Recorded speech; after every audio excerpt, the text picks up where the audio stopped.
Hello friends, இப்போ நான் இருக்கிறேன் அப்படின்னு 2 வார்த்தையை இடையில ஒரு வார்த்தையை சேர்த்து 3 வேர்ட் சென்டென்ஸாக நம்ம பார்த்தோம்.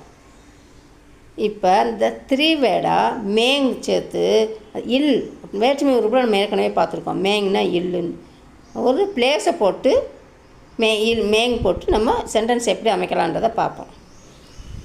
நான் வீட்டில் இருக்கிறேன், மை ஹர்மேங் ஹூங். நான் அலுவலகத்தில் இருக்கிறேன், மைங் ஆபீஸ் மேங் ஹூங் அப்படின்னு சொல்லலாம். மைங் தஃப்தர் மேங் ஹூங் அப்படின்னு சொல்லலாம். நான் கடை வீதியில் இருக்கிறேன், மைங் பாஜார் மேங் ஹூங். நான் கடையில் இருக்கிறேன், மைங் தூஹான் மேங் ஹூங். நான் பள்ளியில் இருக்கிறேன், மைங் ஸ்கூல் மேங் ஹூங்.